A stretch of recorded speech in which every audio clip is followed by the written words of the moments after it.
नमस्कार।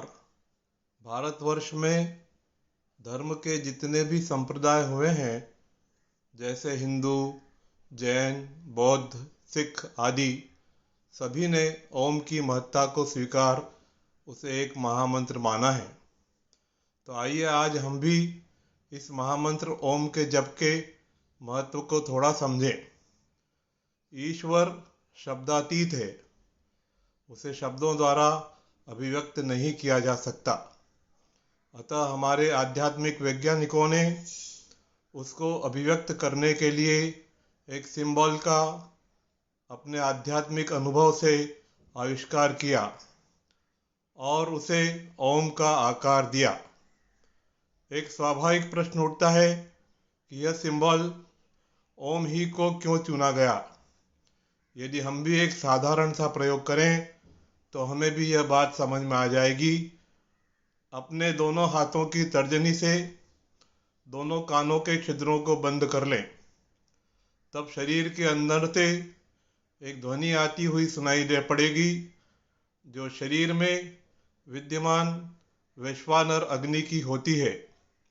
यह ध्वनि हमारे किसी भी प्रयत्न के बिना ही हमारे अंदर अनवरत हो रही है, तथा वैसी ही एक ध्वनि बिना किसी प्रयत्न के पूरे ब्रह्मांड में भी अनवरत हो रही है।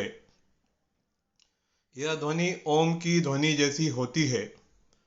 हमारे आध्यात्मिक वैज्ञानिकों ने अमूर्त ईश्वर की इस सर्वव्याप्त ध्वनि तरंगों को शब्दों में ढाल उसे एक शब्दमयी मूर्ति ओमकार का आकार दिया।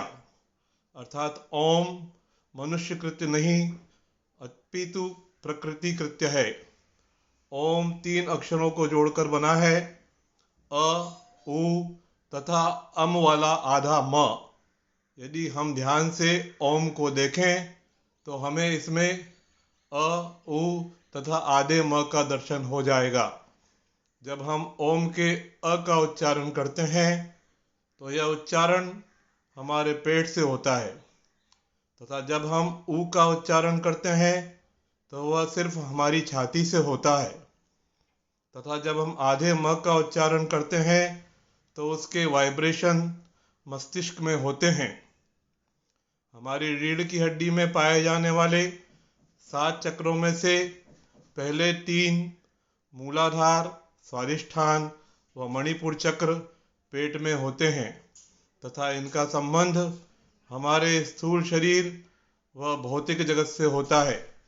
हमारी छाती में मन चक्र व गले के नीचे भाग में विशुद्धि चक्र होते हैं, जिनका संबंध सूक्ष्म शरीर अर्थात मन व बुद्धि से होता है, तथा हमारे मस्तिष्क में दोनों आईब्रोज के मध्य आज्ञा चक्र होता है, जिसका संबंध हमारे कारण शरीर अर्थात जीवात्मा से होता है, तथा मस्तिष्क में सबसे ऊपर सहस्त्रार चक्र होता है, जिसका संबंध चैतन्य अविनाशी परमात्मा से होता है। ओम का अकार व्यक्ति में स्थूल शरीर तथा ब्रह्मांड में विराट, ऊकार व्यक्ति में सूक्ष्म शरीर तथा ब्रह्मांड में हिरण्यगर्भ एवं मकार व्यक्ति में कारण शरीर तथा ब्रह्मांड में ईश्वर कहलाता है। इसी तरह ओम का अकार हमारे शरीर से जुड़ी जागृत अवस्था तथा तम गुण को, ऊकार हमारे मन से जुड़ी स्वप्न अवस्था तथा रज गुण को, और मकार हमारी जीवात्मा से जुड़ी सुषुप्त अवस्था व सत्व गुण को दर्शाते हैं। तथा ओम के उच्चारण के उपरांत जो एक मौन होता है उसे तुरीय अवस्था कहा जाता है। यह तुरीय अवस्था सदैव ही उत्पत्ति व लय से परे, किंतु बाकी तीनों अवस्थाओं को जानने वाला नित्य साक्षी चैतन्य ही होता है। क्योंकि समाधि की यह तुरीय अवस्था शब्दातीत होती है, अतः इसे मौन द्वारा ही कहा व समझा जा सकता है। इसी तरह गुणों की दृष्टि से ओम के उपरांत का मौन तीनों गुणों के पार की गुणातीत अवस्था को दर्शाता है, जहाँ सभी गुण नगण्य हो जाते हैं। संसार में दो चीजें सबसे शक्तिशाली हैं, ध्वनि और विद्युत। ओम की ध्वनि हमारे प्राणों के संचरण को तथा हमारी कोशिकाओं की अव्यवस्थित पॉजिटिव व नेगेटिव विद्युत ऊर्जा को व्यवस्थित कर देती है। अतः ओम के जप से हमें अपने सभी दैहिक, दैविक व भौतिक विकारों को मिटाने में मदद मिलती है। इसका नाद संपूर्ण से जोड़कर हमें भी अखंडता प्रदान करता है। अपूर्णता रोग है तो संपूर्णता स्वास्थ्य है। यह हमें उस पूर्ण काम से जोड़ता है जिसके प्राप्त हो जाने पर फिर कुछ भी प्राप्त करना शेष नहीं रह जाता। योगीराज कृष्ण ने भी गीता के अध्याय 8 के श्लोक 13 में ओम को अक्षय ब्रह्म का परिचायक माना है तथा परम गति पाने के लिए उसको जपने का आदेश दिया है। क्योंकि ओम की ध्वनि कंठ, तालु आदि स्थानों पर जिह्वादि की चोट किए बिना ही उत्पन्न होती है, अतः इसे आहत किए बिना उत्पन्न होने वाला अर्थात अनाहत नाद कहा जाता है।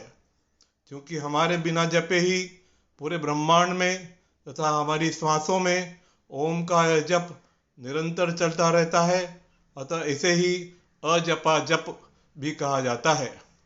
अतः सही तरीके से किया गया ओम का जप हमें नश्वर शरीर से अमृत चैतन्य की ओर ले जाने वाला महामंत्र है। अतः अपेक्षित लाभ के लिए इसे सही तरीके से करना जरूरी है। इसे किसी भी आरामदेह आसन में या कुर्सी पर भी ध्यान मुद्रा में बैठ आंखें बंद कर कमर एकदम सीधी रख करना चाहिए। जब हम ओम का जप करते हैं तो आधे म का उच्चारण ओ के उच्चारण से ज़्यादा समय तक, हो सके तो 2 गुना समय तक करना चाहिए।